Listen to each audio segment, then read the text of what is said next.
जब हम ये सारी रोशनी करते हैं तो बहुत कीमती चीजें हमसे छूट जाती हैं। तारे।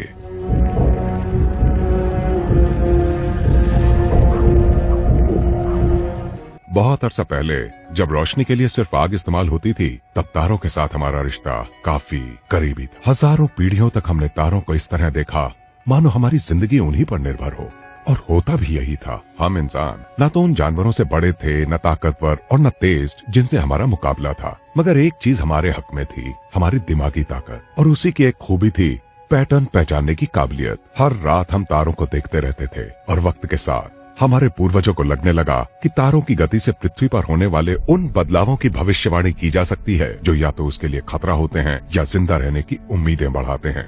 ये वो वक्त था जब सिर्फ कल्पना की जमीन से ही कहानियां निकलती थी। तब न तो मूवीज थी, न टीवी और न किसी किस्म की इलेक्ट्रॉनिक डिवाइसेस। हर इंसानी सभ्यता ने इन तारों को लेकर अपने ढंग से तस्वीरें गढ़ ली। ये तस्वीरें एक तरह से कहानी की किताब के पन्ने बन गईं, और देखा जाए तो हमारी जिंदगी की कहानी भी बयां करती हैं। इनमें जो देवता, हीरो, खेती में काम आने वाले जानवर और जानी पहचानी चीजें तलाशी गईं, वो हर सभ्यता में अलग अलग हैं। मगर तारों का एक समूह आसमान में अलग ही नजर आता है, जिसे प्राचीन ग्रीक लोगों ने भी पहचाना था और हमने भी। वो है प्लीडीज। तारों का ये समूह करीब 10 करोड़ साल पहले बना था।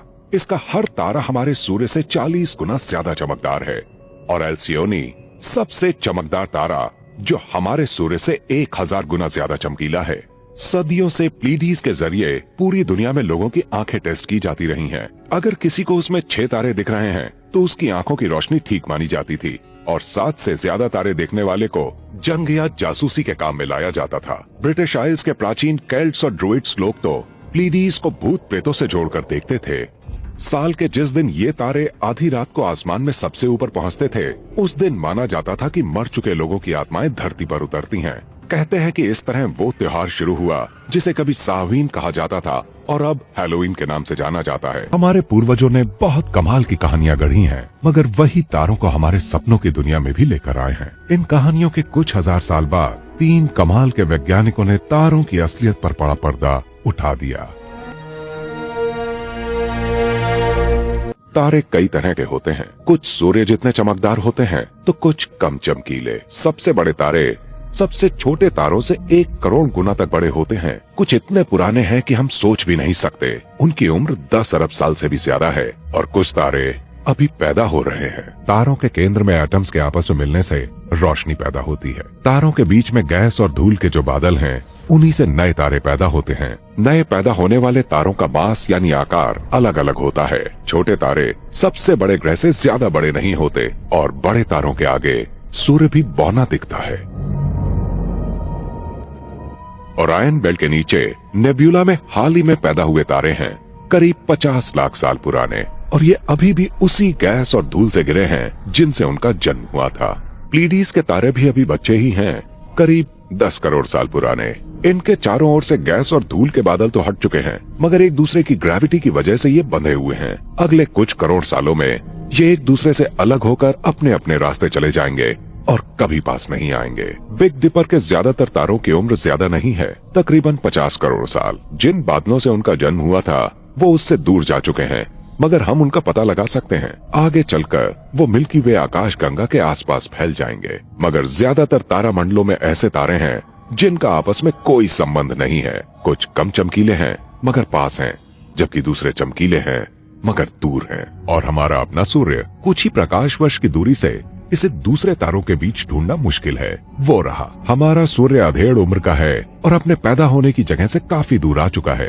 गैस और धूल के बादलों से इसके साथ पैदा होने वाले तारे आकाश गंगा में चारों ओर फैल चुके हैं। उनमें से कईयों के अपने ग्रह भी हैं। हो सकता है उनमें से कुछ पर जिंदगी और इंटेलिजेंस का विकास भी हो चुका हो। ज्यादातर तारे अपने साथ पैदा हुए किसी एक या एक से ज्यादा तारों का चक्कर लगाते हैं। नंगी आंखों से हमें ऐसे डबल या मल्टीपल स्टार सिस्टम्स के कम चमकीले तारे नजर नहीं आते। 3 सूर्य वाली दुनियाओं में रात तो शायद ही कभी होती हो, और दिन में कभी लाल तो कभी नीली रोशनी होती होगी।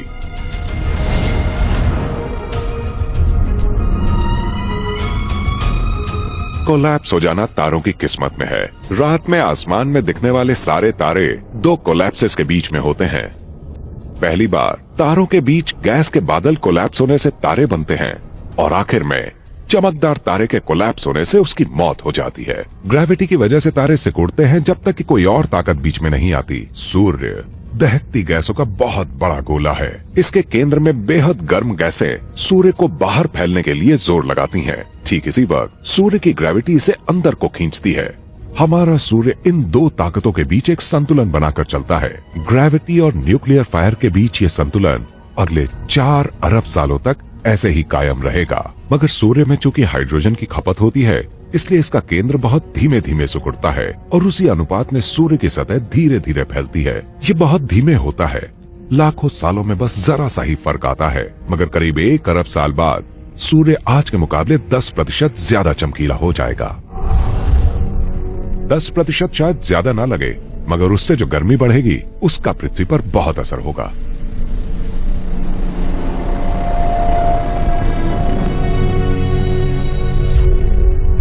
जब आज से 4 या 5 अरब साल बाद सूर्य का सारा न्यूक्लियर फ्यूल खत्म हो जाएगा, तो इसकी गैस ठंडी हो जाएगी और प्रेशर बहुत कम हो जाएगा।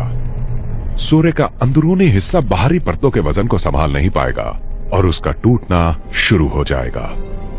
कोई भी चीज अमर नहीं है, तारों की भी मौत होती है। 10 अरब सालों तक हाइड्रोजन एटम के फ्यूजन से पैदा हीलियम केंद्र में जमा हो जाएगी।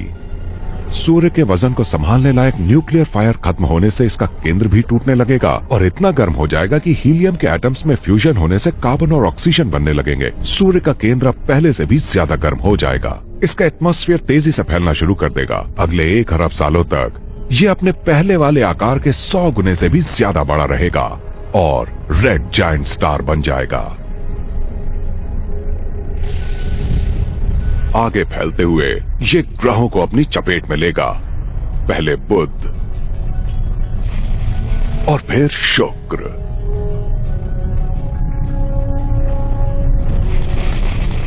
और हो सकता है पृथ्वी भी। मुझे लगता है ऐसा होने में अभी करोड़ों साल हैं, और जब इतना पहले पृथ्वी पर जीवन पैदा हो गया है, तो तब तक इंसान तारों के बीच कोई नया घर भी तलाश लेगा। जब सूर्य की सारी हीलियम खत्म हो जाएगी, तो ये बहुत अस्थिर हो जाएगा। इसका बाहरी हिस्सा स्पेस में छितरा जाएगा। अब जो केंद्र नजर आएगा, उससे चारों ओर जबरदस्त एनर्जी वाली अल्ट्रावायलेट लाइट निकलने लगेगी।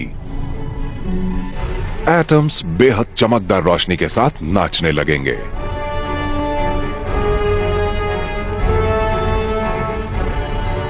सूर्य लड्डू की तरह भुरभुरा कर टूट जाएगा और सिकुड़कर पृथ्वी के 100वें हिस्से के बराबर बचेगा।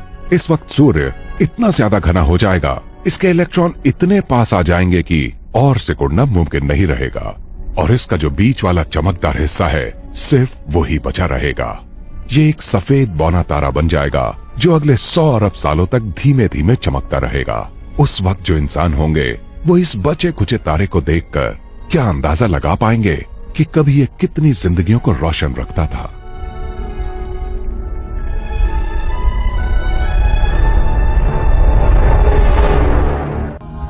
किसी भी आम तारे की मौत का सिलसिला ज्यादा देर नहीं चलता। सिर्फ कुछ हजार सालों में ही वो गैस और धूल के बादलों में तब्दील हो जाते हैं, जिनसे फिर नए तारों का जन्म होता है। जुगलबंदी वाले तारों का मामला थोड़ा अलग होता है। आसमान के सबसे चमकदार तारे सीरियस का जोड़ीदार तारा बहुत कम चमक वाला एक सफेद बौना तारा है। कभी ये सूर्य जैसा हुआ करता था। जब सीरियस का ईंधन खत्म हो जाएगा और वो एक रेड जायंट बन जाएगा, तो इसका असर सफेद बौने तारे पर भी पड़ेगा। जोड़ीदार तारे की जबरदस्त ग्रेविटी इसकी गैसों को अपनी ओर खींचेगी, जिससे ये एक गोल घूमती डिस्क में बदल जाएगा। जब बड़े तारे की गैसें सफेद बौने तारे की सतह पर पहुंचेंगी, तो इसमें न्यूक्लियर धमाके शुरू हो जाएंगे। इनमें सबसे बड़े धमाके से सूर्य के मुकाबले 1 लाख गुना ज्यादा एनर्जी पैदा होगी। तारों के ऐसे हर धमाके को नोवा कहते हैं। लैटिन में इसका मतलब होता है नया। सूर्य से करीब 15 गुना बड़े तारों के साथ कुछ और ही होता है, जैसे कि राइजल यानी ओरायन का दायां पैर बनाने वाला बहुत बड़ा नीला तारा। इसकी कहानी कुछ अलग ही होगी। इलेक्ट्रॉन के प्रेशर से इसका सिकुड़ना बंद नहीं होगा। ये तारा अपने ही अंदर तब तक गिरता रहेगा जब तक कि इसका केंद्र बाहर धक्का देना शुरू नहीं कर देता। राइजल करीब 1 लाख गुना सिकुड़ जाएगा जब तक कि न्यूक्लियाई के बीच कोई जगह नहीं बचती और ये आगे नहीं सिकुड़ सकता।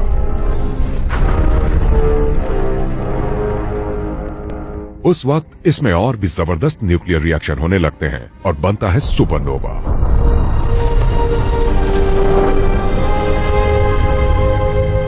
तारों में ज्यादातर बदलाव करोड़ों या अरबों सालों में होते हैं, मगर सुपरनोवा धमाके शुरू करवाने वाला इंटीरियर कोलैप्स कुछ ही सेकंड में हो जाता है। इसके बाद सिर्फ एक एटॉमिक न्यूक्लियस बचता है जो एक छोटे शहर जितना होता है। तेजी से घूमते इस न्यूट्रॉन तारे को पल्सर कहा जाता है।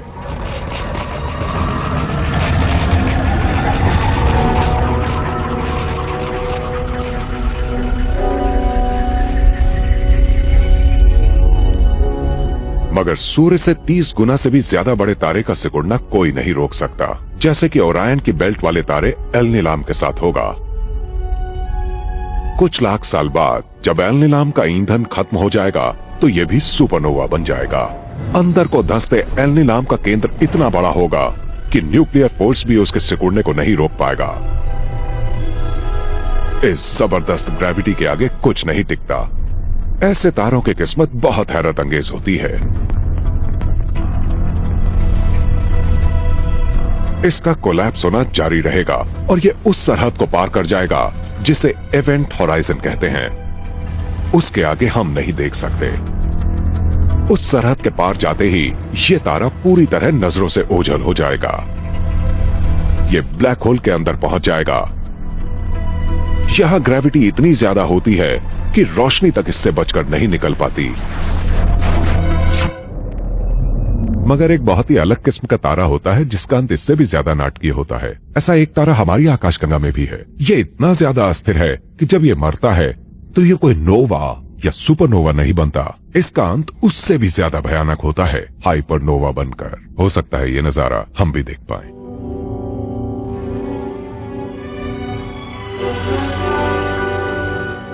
रात में आसमान का नजारा देखना हो तो ऑस्ट्रेलिया के इस इलाके से बेहतर जगह शायद ही कोई हो। यहाँ न बिल्डिंग्स हैं, न कार, न स्ट्रीट लाइट, यहाँ कुछ नहीं सिवाय तारों की रोशनी के और कुछ एक कंगारुओं के। यहाँ से मिल्की वे का नजारा बहुत ही अच्छा दिखता है। हमारी आकाशगंगा का केंद्र एकदम बीच आसमान में है और ये दोनों ओर इस तरह से फैली है मानो आसमान की रीढ़ की हड्डी हो।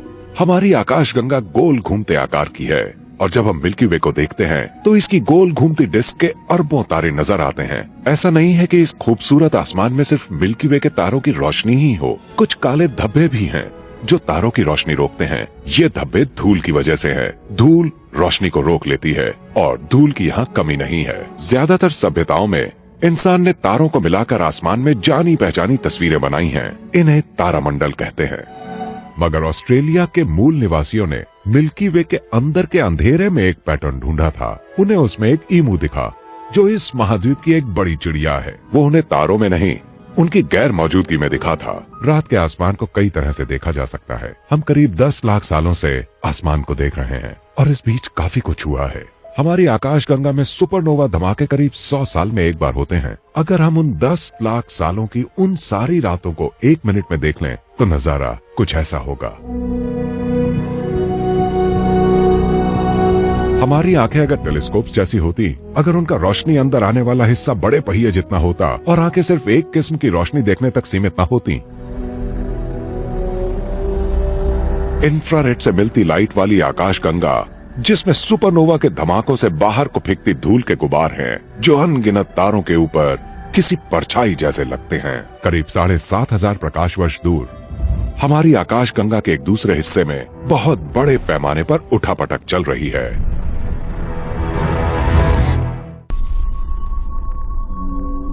ये करीना नेब्यूला है, तारे बनाने की मशीन। इसे पार करने में रोशनी की एक किरण को पूरे 50 साल लगते हैं।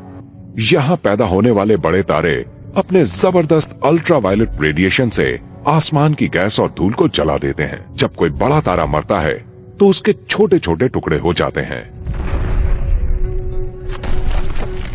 ये टुकड़े स्पेस में फैल जाते हैं जिन्हें तारों की रोशनी दूर ले जाती है और ग्रेविटी पास ले आती है। तारों से धूल और धूल से फिर तारे बनते हैं। कॉस्मोस में कुछ बेकार नहीं जाता, मगर कोई तारा कितना बड़ा हो सकता है इसकी भी एक हद है। 17वीं सदी में जब एडमंड हैली ने दक्षिणी गोलार्ध के तारामंडलों का नक्शा बनाने के लिए भूमध्य रेखा पार की तो उन्हें एटा करीना दूसरे कम चमकीले तारों जैसा ही लगा। मगर 1843 में एटा करीना अचानक आसमान का दूसरा सबसे चमकीला तारा हो गया और सिर्फ सीरियस ही उससे ज्यादा चमकीला था और इसकी चमक बढ़ती जा रही है। डंबल के आकार का ये बादल बड़े होते तारे की निशानी है। इसके केंद्र का तारा मानो पागल हो गया है। यह अस्थिर तो है ही, मगर एटा करीना सूर्य से कम 100 गुना बड़ा भी है और इससे सूर्य के मुकाबले 50 लाख गुना ज्यादा रोशनी निकल रही है। ये साबित कर रहा है कि कोई तारा कितना बड़ा हो सकता है। यही नहीं, इस बात के भी सबूत हैं कि एटा करीना पर एक जुड़वा शैतान तारे की ग्रेविटी का भी खतरा मंडरा रहा है। ये बड़ा तारा इसके इतना नजदीक घूम रहा है जितना शनि सूर्य से दूर है। बहुत बड़े तारे के केंद्र से इतनी ज्यादा रोशनी निकलती है कि उसकी ग्रेविटी तारे को बाहर फैलने से नहीं रोक पाती। अगर तारा ज्यादा बड़ा है तो इसके रेडिएशन का दबाव ग्रेविटी पर भारी पड़ता है और तारा धमाके के साथ बिखर जाता है। एटा करीना की किस्मत उसी वक्त तय हो गई थी जब कई लाख साल पहले वो पैदा हुआ था। जब कभी भी ये बिखरेगा, और कौन जानता है ये बिखर भी चुका हो, क्योंकि हम जो रोशनी देख रहे हैं वो तारे से 7,500 साल पहले चली थी। खैर, ऐसा होने पर एक बेमिसाल नजारा दिखेगा, एक हाइपरनोवा।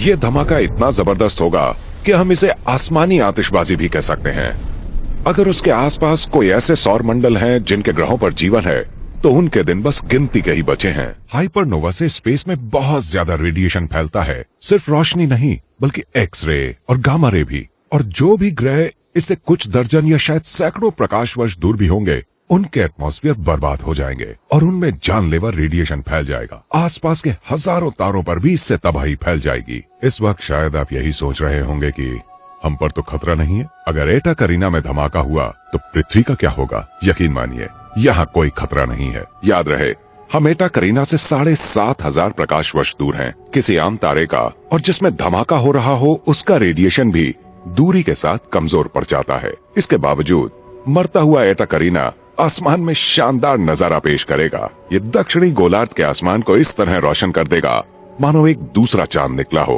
तारों में इससे ज्यादा नाटकीय नजारा कोई और नहीं होता।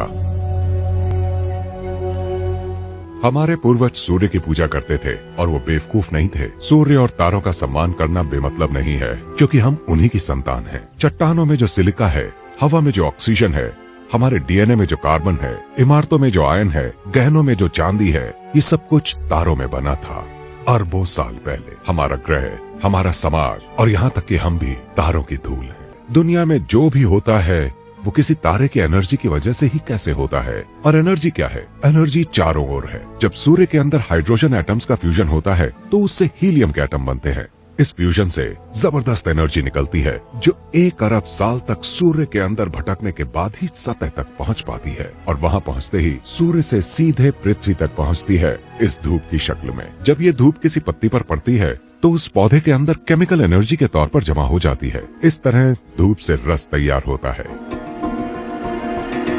एनर्जी में इस प्रकार का बदलाव हर कहीं हर वक्त चलता रहता है। तारों की एनर्जी से हवाएं और लहरें और ये पूरा जीवन चलता है। हम कितने किस्मत वाले हैं जो इतनी ज्यादा साफ सुथरी एनर्जी आसमान से किसी तोहफे की तरह हमारे ऊपर बरस रही है। कॉस्मोस में बदलाव से कोई नहीं बच सकता। आज से 1 या 2 करोड़ साल बाद ऐसा मौका भी आएगा जब लगेगा कि ओरायन आखिरकार उन 7 बहनों को पकड़ने ही वाला है। मगर इससे पहले कि वो उनको अपनी गिरफ्त में ले, ओरायन का सबसे बड़ा तारा सुपरनोवा बन जाएगा। इसके साथ ही ओरायन द्वारा प्लीडीज का पीछा करना बंद हो जाएगा और 7 बहनें बाहें फैला इंतजार कर रहे मिल्की वे के अंदर पहुंच जाएंगी।